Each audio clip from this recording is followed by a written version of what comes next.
All right, hey class, one more video for you. This is in regards to the article posted by Thomas Fingar. It was a National Intelligence Assessment on the National Security Implications of Global Climate Change to the year 2030. So what Fingar and his team are doing are making projections, right?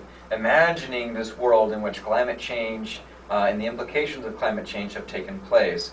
What will that mean for different countries?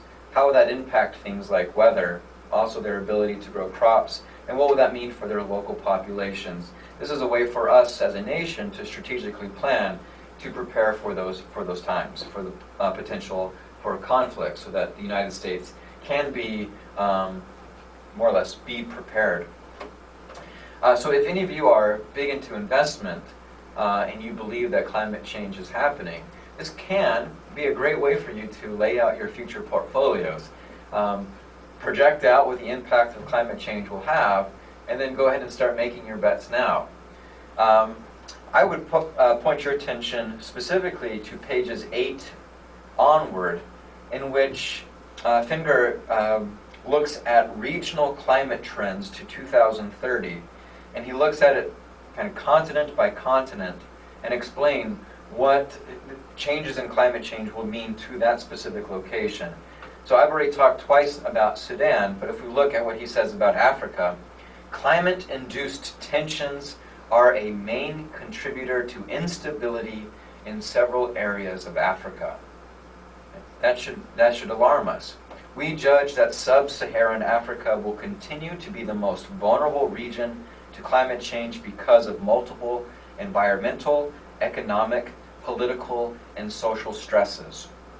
So if it's a given that climate change is impacting these countries, we should be aware of that and begin taking steps now to prepare ourselves as our nation and preparing contingent plans, whether or not we want to help these people or whether we want to strengthen our borders to protect ourselves from these groups. But we have interests overseas in many of these regions, and as such, we need to be aware of the impact climate change may have. I hate using this term may. I feel like I'm hedging my bets, but anyways, I think that's kind of the place that we're at. So go through this article. I think it's really interesting, and I especially appreciated the area when he talks about North America. So read through that carefully. Pay attention to what he says about our ability to produce crops and our ability to feed ourselves. I know that in some traditions they have begun making doomsday scenarios, which mean often having a food supply or some type of emergency preparedness kit on hand. But what happens if climate change doesn't mean that we will be unable to produce as much crops for 1 year, but what if it means for 10 or 20 or 50 years? What will that mean to Americans? Where will we be moving? How will we seek relief?